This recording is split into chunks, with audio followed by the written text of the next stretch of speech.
ত্রয়োদশ জাতীয় সংসদ নির্বাচনকে কেন্দ্র করে বিস্তারিত নিরাপত্তা পরিকল্পনা করেছি।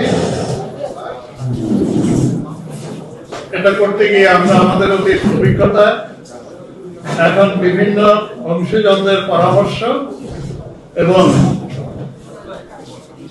সরকারের তরফ থেকে নির্দেশনা, স্বরাষ্ট্র মন্ত্রণালয়ের গাইডেন্স সবই আমরা বিবেচনায় নিয়েছি।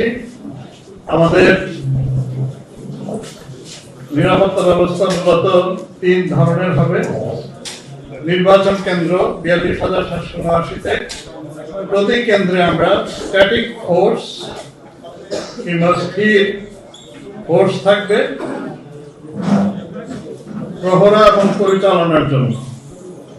এর বাইরে ভ্রাম্যমাণ পুলিশের দল থাকবে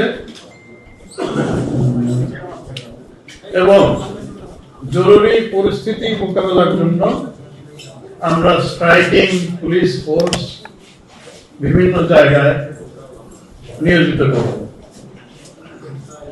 আমরা এবার ইলেকশনে নিরাপত্তা রক্ষার্থে প্রযুক্তির ব্যবহারের উদ্যোগ নিয়েছি। ইলেকশন কমিশনের উদ্যোগে রিটার্নিং অফিসারের মাধ্যমে প্রায় ৮০ কিংবা ৯০ কেন্দ্রে সিসিটিভি লাগানো হয়েছে। পুলিশের তরফ থেকে আমরা ঝুঁকিপূর্ণ কেন্দ্রগুলোতে বডি ক্যামেরা ব্যবহার করব। এছাড়া জেলার পুলিশ সুপাররা তাদের কাছে যে ড্রোন আছে, ড্রোন ক্যামেরা, সেগুলো তারা ব্যবহার করবেন তাদের সক্ষমতা এবং প্রয়োজনীয়তা অনুযায়ী। নির্বাচনী নিরাপত্তায়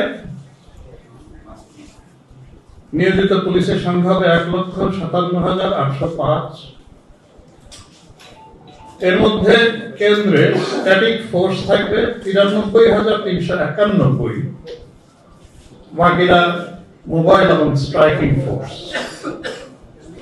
এর বাইরেও ইলেকশনে অন্যান্য সাপোর্ট বা সহায়তার জন্য আমাদের ২৯,৭৯৮ জনবল নিয়োজিত থাকবে থানায় থেকে বিভিন্ন ধরনের সহায়তার জন্য।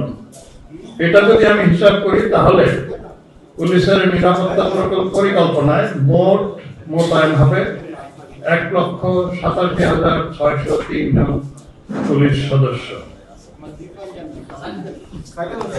আপনারা জানেন স্বরাষ্ট্র মন্ত্রণালয় বৈধ অস্ত্র জমা দেওয়ার নির্দেশ দিয়েছেন।